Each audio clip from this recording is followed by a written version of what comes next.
اعوذ باللہ من الشیطان الرجیم بسم اللہ الرحمن الرحیم الحمدللہ رب العالمین الصلاۃ والسلام علی اشرف الانبیاء والمرسلین وعلی آلہ وصحبہ اجمعین اللہم اجعلنا منہم ومن الذین آمنوا وعملوا الصالحات وتواصوا بالحق وتواصوا بالصبر فاذکروا اللہ کما علمکم ما لم تکونوا تعلمون رب اشرح لی صدری ویسر لی امری واحلل عقدۃ من لسانی یفقہوا قولی اللہم ثبتنا عند الموت بلا الہ الا اللہ یا مقلب القلوب ثبت قلبی علی دینک ربنا لا تزغ قلوبنا بعد إذ هديتنا وهب لنا من لدنك رحمة إنك أنت الوهاب بسم اللہ الرحمن الرحیم۔ آج ہم اللہ تعالیٰ کے فضل و کرم سے سورہ بقرہ کی تفسیر اور تدبر کرنے کی کوشش کریں گے کہ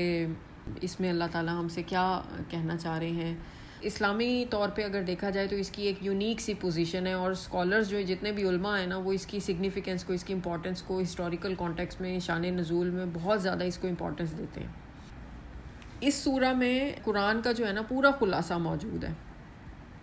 قرآن پاک میں کہا گیا کتاب احکمت آیاتہ، کہ یہ ایک ایسی کتاب ہے، قرآن پاک ایک ایسی کتاب ہے کہ جس میں نا جیسے ہم سلائی کرتے ہیں، سلائی کر کے ہم ایک کپڑے کے حصے کو دوسرے حصے کے ساتھ جوڑتے رہتے ہیں نا، سلائی کر کے پورا کپڑا بن جاتا ہے۔ تو اسی طرح سے کتاب احکمت آیاتہ کا مطلب ہے کہ یہاں پہ سیا گیا ہے آیات کو نا، ایک دوسرے کے ساتھ سٹچ ٹوگیدر ہے۔ اچھا، اب اگر اس کو ڈیوائیڈ کیا جائے، سورہ کو اگر پورشنز میں ڈیوائیڈ کیا جائے تو اس سورہ کے نا 9 حصے بنتے ہیں۔ پہلے حصے میں 3 طرح کے لوگوں کے بارے میں ذکر ہے، مومن، کافر اور منافقین کے بارے میں، کیونکہ جب اب مدینہ میں رسول پاک صلی اللہ علیہ وسلم آئے تھے تو مدینہ میں ایک نئی ریاست کی جب بنیاد رکھ رہے تھے تو بہت سارے تو ایسے تھے جو کہ ہجرت کر کے آئے تھے، ان کو مہاجر کہتے ہیں۔ انصار تھے وہ لوگ جو پہلے سے مدینے میں موجود تھے، اور کچھ لوگ جو تھے وہ دعویٰ تو کر رہے تھے کہ ہم نے ایمان لے آئے ہیں، لیکن اندر سے نا وہ مسلمانوں کے خلاف کام کر رہے تھے، مطلب ان کو ہپوکریٹس یا پھر ان کو منافق کہا گیا۔ تو 3 طرح کی کیٹیگریز تھیں، جو کہ 3 طرح کے لوگ تھے جو کہ مدینہ میں موجود تھے، اور ان تینوں کے بارے میں اللہ تعالیٰ نے اس سورہ میں، کیونکہ یہ پہلی سورہ اس میں ذکر کیا ہے، اللہ تعالیٰ نے منافقوں کے بارے میں اگر ذکر کیا ہے نا تو اس میں 9ویں حصے میں اللہ تعالیٰ نے اس میں پروٹیکشن کی بات کی ہے کہ کس طریقے سے ان منافقوں سے بچا کیسے جا سکتا ہے۔ تو دیکھیں جو لاسٹ 2 آیات ہیں کہ آمن رسول اللہ سے شروع ہوتی ہیں، اس میں اللہ تعالیٰ نے ہمیں دعا سکھائی کہ کس طریقے سے ان منافقوں سے یا کس طریقے سے اللہ تعالیٰ سے دعا مانگنی چاہیے۔ اور سٹوری حضرت آدم علیہ السلام کی سٹارٹ ہوتی ہے۔ 7 مختلف مقامات پہ حضرت آدم علیہ السلام کی سٹوری جو ہے قرآن پاک میں بتائی گئی ہے۔ اچھا، اب آپ یہ دیکھیں کہ جیسے فلم وغیرہ ہم سب نے دیکھی ہوئی ہے اپنی زندگی میں، یا ڈرامے دیکھے ہوئے ہیں، تو جب ایک سٹوری بتائی جاتی ہے تو اس کے ڈیفرنٹ اینگل ہوتے ہیں نا، کہ میں کس طریقے سے دیکھ رہی ہوں، آپ کس طریقے سے دیکھ رہے ہیں، یا آبزرور کس طریقے سے دیکھ رہا ہے۔ تو اسی سٹوری کو 60 ڈیفرنٹ اینگلز سے نا اللہ تعالیٰ نے بتایا ہے۔ بعض اوقات ہم یہ سوچتے ہیں نا کہ یہ والا واقعہ پہلے بھی بتایا ہوا تھا، اب اس کو بتانے کی کیا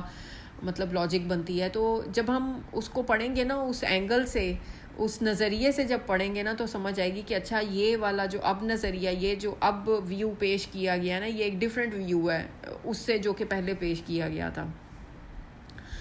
اور اسی طریقے سے پھر اللہ تعالیٰ نے انفاق فی سبیل اللہ کے بارے میں، جو اس کا 4تھا پورشن ہے، اس میں اگر دیکھا جائے تو اللہ تعالیٰ نے اس میں انفاق فی سبیل اللہ کے بارے میں بہت ڈیٹیل سے ذکر کیا ہے کہ کس طریقے سے اللہ تعالیٰ کے راستے میں کس طریقے سے لالچ، ربا، سود، اس کا نظام، وہ سارا اس چیز کے بارے میں بہت ڈیٹیل سے بتایا گیا۔ پھر اللہ تعالیٰ نے حضرت آدم علیہ السلام کو خلیفہ بتایا، وَإِذْ قَالَ رَبُّكَ لِلْمَلَائِكَةِ إِنِّي جَاعِلٌ فِي الْأَرْضِ خلیفہ، کہ میں بنانے لگا ہوں خلیفہ زمین میں۔ حضرت آدم علیہ السلام کے بارے میں ذکر آیا۔ اور پھر اللہ تعالیٰ نے بنی اسرائیل کو بتایا کہ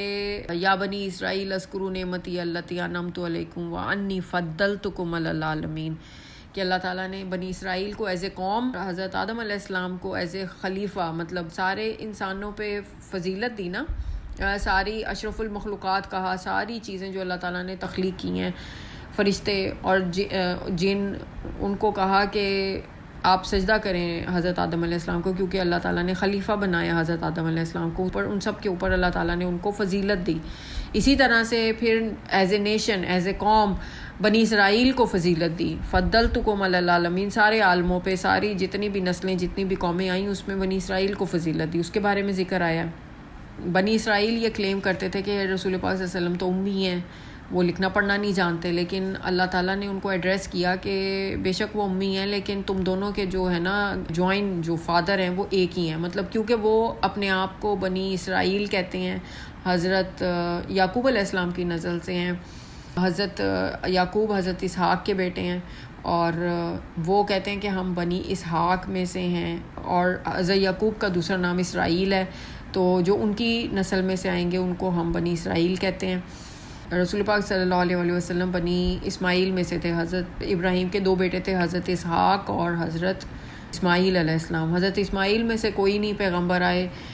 صرف لاسٹ پیغمبر آئے رسول پاک صلی اللہ علیہ وسلم، جبکہ باقی سارے انبیاء جتنے بھی تھے حضرت ابراہیم کے بعد وہ حضرت اسحاق کی نسل میں سے، حضرت اسحاق، پھر حضرت یعقوب، پھر حضرت یوسف علیہ السلام، اور پھر باقی سارے حضرت عیسیٰ علیہ السلام تک۔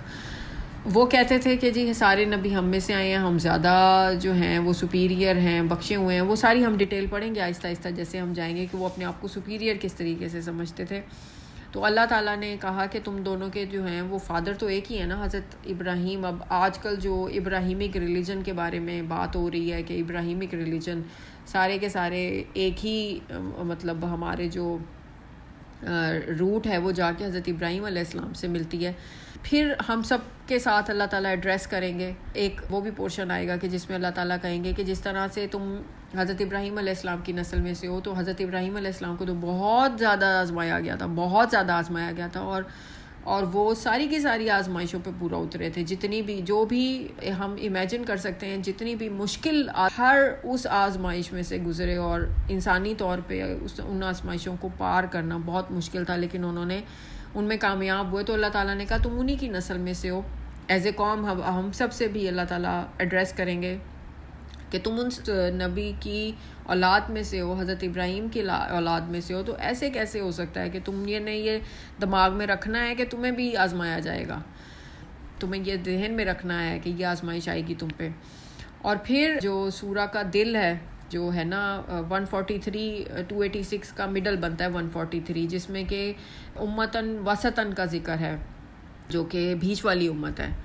اور بیچ والی آیت جو ہے وہ 143 ہے۔ اور جس طریقے سے یہ ساری کی ساری ریوالو ہو رہی ہیں نا کعبہ کے ارد گرد، جیسے ہم ریوالو کرتے ہیں، طواف کرتے ہیں، اسی طرح سے یہ ساری کی ساری آیات جو ہے نا یہ ریوالو کر رہی ہیں، اور مڈل میں جو ہے وہ آتی ہے یہ والی آیت 143۔ اچھا، اب آج آیت کا ذکر سٹارٹ کرتے ہیں۔ بسم اللہ الرحمن الرحیم۔ سورہ بقرہ کی پہلی آیت جو ہے وہ سٹارٹ ہو رہی ہے الف لام میم سے۔ اچھا، اب اس میں ایک چیز جو دیکھیں کہ مکہ میں بیسیکلی جتنا بھی مکن قرآن ہے نا اس میں اگر دیکھا جائے تو اللہ تعالیٰ جب ایڈریس کر رہے ہیں نا یا ایھا الناس، یا عبادی، قل یا ایھا الکافرون، قل للذین کفروا، ان سے نا سٹارٹ ہو رہی ہیں زیادہ تر آیات۔ یہاں پہ جب ایڈریس کر رہے ہیں تو پھر اللہ تعالیٰ نا آگے ہم چل کے پڑھیں گے یا ایھا الذین آمنوا، جو ایمان لے کر آئے، کیونکہ اب یہاں پہ ایگریمنٹ ہو چکا ہے جیوز اور کرسچنز کے بارے میں، مسلمانوں کے بیچ میں۔ اور پھر یہاں پہ نا بدر کی تیاری، اور اس کا بدر کا جو ذکر ہے، غزوہ بدر ہونی ہے۔ غزوہ بدر تقریباً جب رسول پاک صلی اللہ علیہ وسلم ہجرت کر چکے تھے مدینہ کی طرف، تو اس کے 1.5 سال کے بعد ہوئی ہے۔ جو ورڈ استعمال ہوا ہے نا وہ ہے الف لام میم۔ اب الف لام میم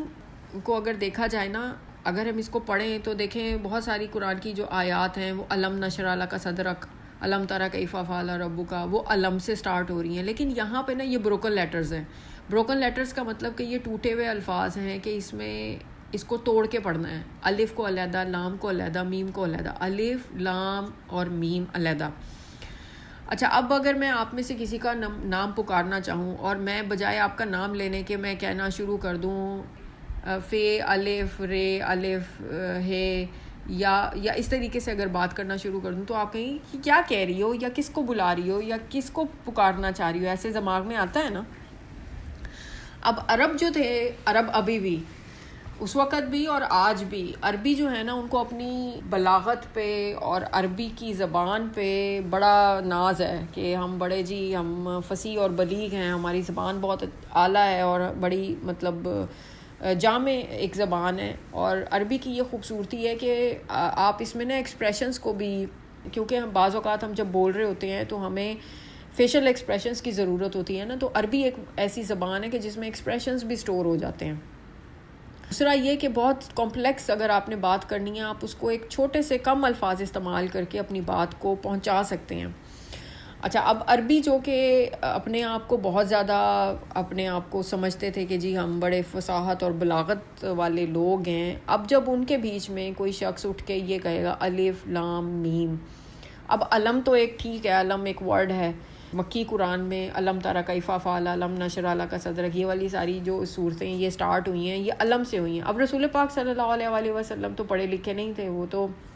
لکھنا پڑھنا نہیں جانتے تھے، تو انہیں کیسے پتا کہ وہاں پہ میں نے علم نشرح کہنا ہے یا علم تری کیف فعل کہنا ہے اور یہاں پہ میں نے اس کو توڑنا ہے الف لام اور میم کہنا ہے. اس کا مطلب کہ کوئی انہیں انسٹرکشن دے رہا ہے نا کہ یہاں پہ توڑنا ہے یہاں پہ جوڑنا ہے. ایسے تو نہیں ہو سکتا نا کہ کسی کو بغیر مطلب اگر کہتے ہیں کہ جی یہ میڈ اپ سپیچ ہے یا رسول پاک صلی اللہ علیہ وسلم نے خود بنا دی، شاعر کا کلام ہے، مجنون کہہ دیا، ان کو کچھ کہہ دیا، دیوانہ کہہ دیا، بہت ساری باتیں کہیں. اگر خود کا میڈ اپ کلام ہوتا تو پھر وہ ساری جگہ پہ ہی توڑ کے بولتے یا پھر ساری جگہ پہ جوڑ کے بولتے. کہیں جوڑ رہے ہیں کہیں توڑ رہے ہیں، اس کا مطلب کہیں سے انسٹرکشنز آ رہی ہیں تو پھر وہ بول رہے ہیں نا اس طرح سے. اچھا، اب دوسرا یہ کہ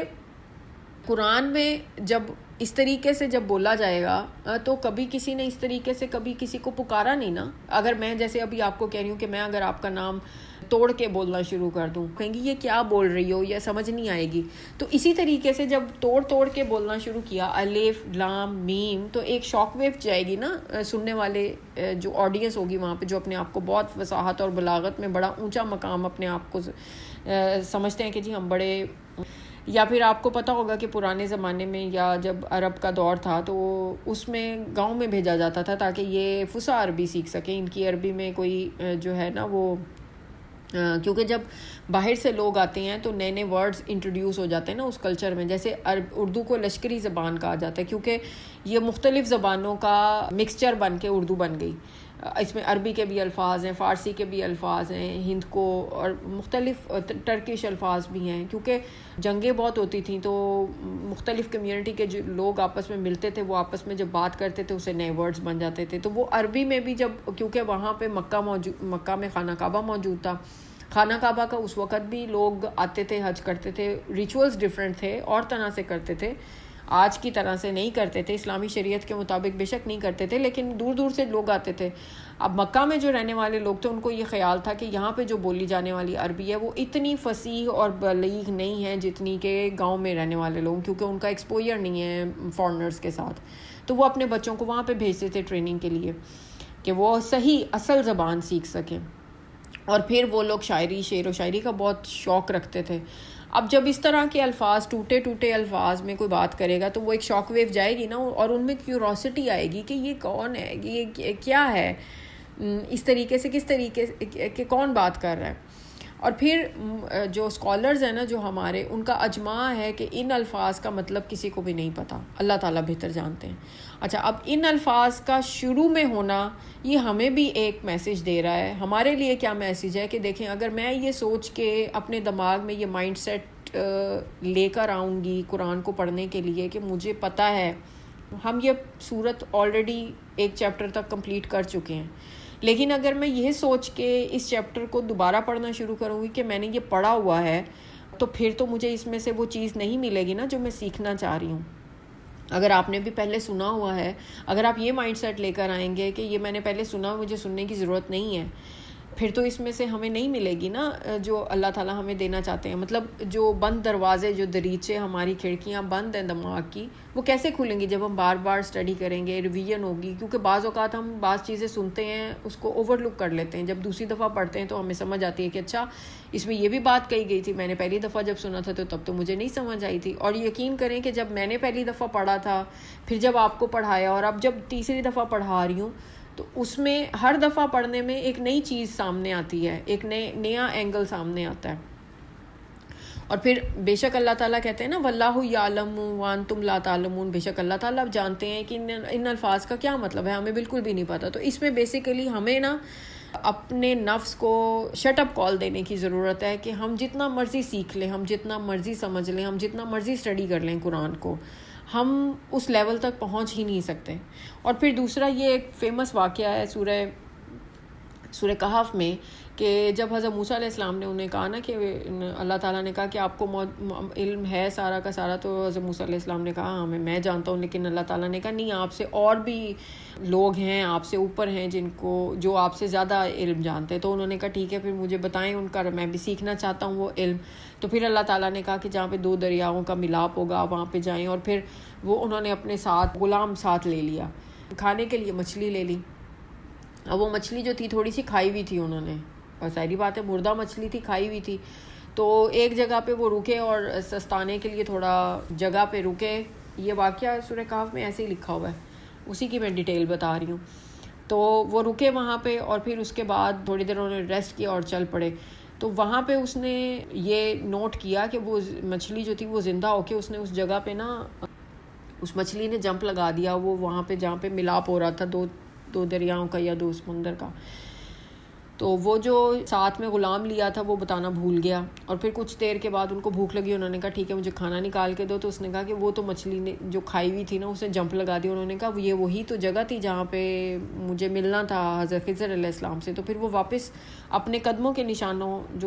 نشان زمین پہ لگ جاتے ہیں نا، ان کو واپس دیکھتے دیکھتے پیچھے واپس مڑے، اور پھر وہاں تک چلے گئے جہاں پہ وہ واقعہ ہوا تھا۔ اور پھر وہاں پہ ان کی ملاقات ہوئی حضرت خضر علیہ السلام سے۔ حضرت خضر جب انہیں ملتے ہیں تو وہ کشتی میں جب بیٹھے ہوئے ہوتے ہیں، اور کشتی میں ایک پرندہ آتا ہے اور آ کے نا پانی اپنی چونچ سے نا سمندر میں سے پانی لیتا ہے اور اڑ جاتا ہے۔ تو حضرت خضر علیہ السلام ان کو کہتے ہیں حضرت موسیٰ علیہ السلام کو کہ جو میری اور آپ کی جو کمبائن نالج ہے نا، جتنا بھی ہمیں علم اس وقت ہمیں موجود ہے، وہ اس پانی کے قطرے کے برابر ہے جو کہ چونچ میں اس نے لیا پرندے نے، اور اللہ تعالیٰ کا جو علم ہے نا وہ اس سمندر کی طرح سے ہے۔ آپ یہ دیکھیں کہ انبیاء کا یہ حالت کہ وہ اپنے علم کو ایک قطرے سے تشبیہ دے رہے ہیں، ایک قطرے سے بھی چھوٹا تشبیہ دے رہے ہیں۔ تو ہم اگر یہ مائنڈ سیٹ لے کر آئیں گے نا کہ ہم سب کچھ جانتے ہیں، تو پھر ہم بہت بڑی غلطی کریں گے۔ ہم کچھ بھی نہیں جانتے، اور ہمیں ہمارے جو نفس ہے نا اس کو اپنی جگہ پہ لے کے آنے کے لیے نا اللہ تعالیٰ نے ایسے الفاظ استعمال کیا۔ اچھا، اب کچھ لوگ جو ہیں وہ ان الفاظ کی ہی تحقیق میں اپنی ساری زندگی گزار دیتے ہیں، اس سے آگے ہی نہیں چلتے۔ مطلب 30 سال 20 سال انہی الفاظ میں کہ اس میں ہے کیا، اس میں اس کی تحقیق میں۔ اب اس میں نا ایک میسج بھی جاتا ہے ہمیں، وہ کیا ہے کہ جہاں پہ اللہ تعالیٰ نے ہمیں منع کیا ہے نا وہاں پہ ہم نے منع ہو جانا ہے، اپنی کیوروسٹی کو سٹاپ کر کے رکھنا ہے یا کنٹرول کر کے رکھنا ہے اپنے نفس کو، کہ جہاں جو چیز اللہ تعالیٰ نے بتائی ہے، بجائے اس کے کہ جو آگے 285 آیات ہیں ان جو بتایا گیا ہے اس کی مزید ڈیٹیل کو جاننے کی بجائے اسی ایک آیت کے اوپر ساری زندگی گزار دینا بیوقوفی ہے نا۔ تو جہاں پہ بتایا گیا ہے اس کو ہم ڈیٹیل سے پڑھیں گے، اور جہاں پہ نہیں بتایا گیا واللہ عالم واللہ یعلم وانتم لا تعلمون، اللہ تعالیٰ بہتر جانتے ہیں نا، میں یا آپ یا کوئی بھی نہیں بہتر جانتے۔ واللہ عالم ہو سکتا ہے رسول پاک صلی اللہ علیہ وسلم کو اس کے بارے میں پتہ ہو، لیکن صحابہ کرام، اسکالرز، کسی کو بھی ان کے بارے میں نہیں پتہ تھا۔ تو ہمیں بھی اس کے بارے میں ٹائم ویسٹ کرنے کی ضرورت نہیں ہے۔ یہ کچھ ایسی چیزیں ہیں کہ جو ہماری کیوروسٹی کو جنریٹ کرنے کے لیے ہیں، یا ہمیں ڈیلیبریٹلی اللہ تعالیٰ ہمیں اپنی کہتے ہیں نا کہ اپنی اوقات یاد دلانے کے لیے کہ ہم کچھ بھی نہیں ہیں۔ اگر ہم یہ والا مائنڈ سیٹ لے کے جائیں گے کہ دیکھیں اگر برتن خالی ہوگا تو پھر ہی اس میں پانی بھرا جائے گا نا۔ اگر آپ گلاس ایک پانی پینے کے لیے جا رہی ہیں، گلاس میں آلریڈی پانی موجود ہے، اور اگر وہ گندا ہو گیا ہے، پرانا ہو گیا ہے، تو پھر اس میں فریش واٹر آپ کیسے ڈالیں گی؟ پہلے اس کو خالی کرنا پڑے گا نا۔ تو میں اگر اپنے دماغ کو، دل کو، اپنی نیت کو خالی کر کے قرآن کے پاس لے کر آؤں گی تو پھر اس میں سے زیادہ میں ہدایت کے موتی اکٹھے کر سکوں گی نا اپنے برتن میں۔ اچھا، اب یہ والے جو الفاظ ہیں یہ قرآن پاک میں 29 ڈفرینٹ مقامات پہ یا 29 ڈفرینٹ سورہ ہیں جن سے یہ الفاظ جو ہیں وہ سٹارٹ ہوئے۔ آپ اپنی طور پہ بھی تحقیق کر سکتے ہیں۔ اور جب بھی یہ الفاظ استعمال ہوئے نا اس کے بعد جیسے کہ قرآن کا ہی دوسرا نام کہہ دیا گیا ہو یا قرآن کے بارے میں ہی بات کی گئی ہو، جب بھی یہ الفاظ استعمال ہوئے ہیں تو آگے زیادہ تر نا قرآن کے بارے میں ذکر آیا ہے۔ جیسے کہ الف لام میم، یہاں پہ ذالک الکتاب لا ریب فیہ ھدی للمتقین سورہ بقرہ میں، اسی طرح سورہ آل عمران میں بھی آتا ہے الف لام میم اللہ لا الہ الا هو الحی القیوم۔ پھر الف لام میم صاد سورہ اعراف میں آتا ہے کتاب انزل الیک، پھر سورہ یونس میں الف لام را تلک آیات الکتاب الحکیم، پھر سورہ ہود میں الف لام را کتاب احکمت آیاتہ، جیسے میں نے ابھی سٹارٹ کیا ہے کتاب احکمت آیاتہ، کہ جیسے سٹچ کیا ہوا تھا نا ایک دوسرے کو سلائی کے ساتھ جیسے جوڑا ہوا ہوتا ہے، اسی طرح سے سٹچ ٹوگیدر ہیں یہ ساری آیات. ثم فصلت من لدن حکیم خبیر. پھر سورہ یوسف میں الف لام را تلک آیات الکتاب المبین، الف لام میم را تلک آیات الکتاب سورہ رعد میں ہے. پھر اسی طرح سے سورہ ابراہیم میں الف لام را کتاب انزلناہ الیک لتخرج الناس من الظلمات الی النور. پھر سورہ حجر میں ہے الف لام را تلک آیات الکتاب والقرآن المبین. پھر سورہ مریم میں ہے قاف ہا یا عین صاد ذکر رحمت ربک عبد. پھر سورہ طٰہٰ میں، سورہ شورى میں، سورہ نمل میں طاسین تلک آیات القرآن والکتاب مبین. پھر سورہ قصص میں طاسین میم تلک آیات الکتاب المبین. اگر آپ نوٹ کریں بار بار کتاب کتاب کتاب کتاب کتاب قرآن کتاب قرآن کا ذکر آ رہا ہے نا، تلک آیات الکتاب الحکیم سورہ لقمان میں بھی ہے. سورہ سجدہ جو ابھی ہم نے تفسیر جس کی کمپلیٹ کی ہے وہ بھی ایسے ہی الف لام میم سے سٹارٹ ہوتی ہے. تنزیل الکتاب لا ریب فیہ من رب العالمین، اس میں بھی کتاب کا ذکر ہے. پھر یاسین میں والقرآن الحکیم کا ذکر ہے. پھر سورہ صاد، پھر سورہ مومن میں ہاں میم تنزیل الکتاب من اللہ. پھر ہاں میم سجدہ، سورہ شورى، سورہ زخرف، سورہ دخان، سورہ جاثیہ، سورہ کاف، سورہ قلم. 29 ڈفرینٹ مقامات ہیں جہاں پہ یہ سورہ حروف مقطعات بھی ان کو کہا جاتا ہے اور ان بروکن لیٹرز بھی کہا جاتا ہے، ان سے یہ سٹارٹ ہوتی ہیں. اب جب یہ سٹارٹ ہوئی ہیں تو آپ یہ دیکھیں کہ ویری نیکسٹ جو آیت ہے اس میں اللہ تعالیٰ قرآن کو انٹروڈیوس کروا رہے ہیں. جیسے یہاں پہ سورہ بقرہ کی آیت نمبر 2 میں ہم پڑھ رہے ہیں نا، ذالک الکتاب لا ریب فیہ ہدی للمتقین، کہ یہ جو کتاب ہے نا اس میں کوئی شک نہیں ہے. اچھا اب میں اگر نوٹ کریں لام میم جو ہے اس کو دیکھنے کے، اس کی تفسیر کے جو علماء نے پوائنٹس بتائے ہیں، یا اس کو پوائنٹ آف ویو ہے کہ اس کو ہم 6 ڈفرینٹ ویز میں ہم اس کو کر سکتے ہیں انٹرپریٹ، یا اس کو دیکھ سکتے ہیں. اب اس میں سے میں نے آپ کو ایک بتایا تھا کہ یہ الف لام میم بعض علماء کے مطابق مطلب یہ اس کا مطلب ہے کہ عربک میں جب بھی الف لام میم آئے گا اس کے آگے کتاب کا ذکر ہے. اور میں نے آپ کو کچھ آیتیں بھی پڑھ کے سنائی تھیں جہاں پہ جب بھی یہ حروف مقطعات الف لام میم یا کوئی اور جب بھی استعمال ہوا اس کے بعد اللہ تعالیٰ نے کتاب کو ہی مینشن کیا ہے. جب بھی ہم الف لام میم کو سنتے ہیں تو اس کا مطلب یہ ہے کہ کوئی ایسی چیز عربک میں جو لکھی ہوئی ہے، کتاب کے بارے میں بات ہو رہی ہے. وہ جو کتاب جو ہم سن رہے ہیں وہ لکھی بہت دور ہوئی ہے لیکن ہم اس کو سن رہے ہیں صرف. مطلب جو لکھا ہوا کتاب کا جو اسکرپچر ہے وہ کہیں اور موجود ہے، اور جو ہم سن رہے ہیں وہ وہی کے ذریعے سے اورل قرآن ہے، اس لیے قرأ سے قرآن نکلا. دوسرا جو ہے کہ بعض جو سوراز ہیں قرآن کی ان کا دوسرا نام، جیسے الف لام میم سے یہ سورہ شروع ہو رہی ہے سورہ بقرہ، تو اس کا دوسرا نام الف لام میم ہوئے گا. یا پھر کچھ جیسے ہاں میم سجدہ ہے تو اس کو ہاں میم سجدہ بھی کہتے ہیں، یا سجدہ سورہ سجدہ بھی کہتے ہیں. سورہ کے دوسرے مطلب ہڈن نیم کے طور پہ بھی اسکالرز اس کو لیتے ہیں. ایک اور چیز جو کہ اس میں بتائی گئی کہ جیسے کسی چیز کی خبر دینی ہو نا، کہ جیسے الف لام میم جیسے کسی چیز کو آپ نے بتانا ہو، یہی ہے وہ. جیسے کہ کرسچنز اور جوز اس وقت مدینہ میں موجود تھے اور ان کی کتابوں میں آلریڈی لکھا ہوا تھا کہ کتاب آنی ہے یا آخری نبی نے آنا ہے.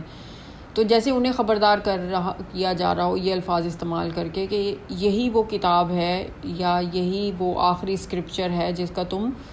ویٹ کر رہے تھے یا جس کا تم سے وعدہ کیا گیا تھا. ذالک الکتاب ہوا موعود ابن عاشور کے مطابق کہ یہی وہ کتاب ہے کہ جس کا تم سے وعدہ کیا گیا تھا. پھر چوتھا اس کا جو پوائنٹ ہے وہ یہ کہ اس کے اندر کوئی ڈاؤٹ نہیں ہے. جب آپ اس میں سے گائیڈنس لینے کی پوائنٹ آف ویو سے جب آپ اس کتاب کو کھولتے ہیں تو اس میں کوئی شک نہیں ہے کہ یہ آپ کو ضرور گائیڈ کرتی ہے. پھر ایک اور جو پانچواں ہے کہ اس میں جو ہر ایک لیٹر جو اس میں استعمال ہوا ہے نا، جیسے کہ الف اور لام اور علیحدہ میم، ہر لیٹر جو ہے نا وہ اللہ تعالیٰ کے جو صفاتی نام ہیں، جو خوبصورت اللہ تعالیٰ کے نام ہیں 99 نیمز، اس میں سے ناموں کو کچھ اسکالرس کے مطابق یہ ان کو ریپرزینٹ کرتا ہے. جیسے الف سے اللہ، لام سے جو ہے لطیف، اور میم سے ملک یا میم سے ماجد. پھر چھٹا جو اس کا پوائنٹ ہے وہ یہ ہے کہ اس کو زیادہ تر اسکالرز جو ہیں نا وہ مانتے، لیکن حضرت ابن عباس رضی اللہ تعالیٰ عنہ جو کہ صحابی رسول ہیں ان کے مطابق جو ہے نا یہ جو نام ہے نا سورہ کا، جیسے سورہ بقرہ ہے، سورہ سجدہ ہے، جن بھی سورہ میں یہ والے حروف مقطعات استعمال ہو رہے ہیں نا وہاں پہ اللہ تعالیٰ قسم لے رہے ہیں یا اوتھ لے رہے ہیں، یا جیسے ہوتا ہے نا کہ قسم جیسے اللہ تعالیٰ اٹھاتے ہیں یا کسی چیز کی،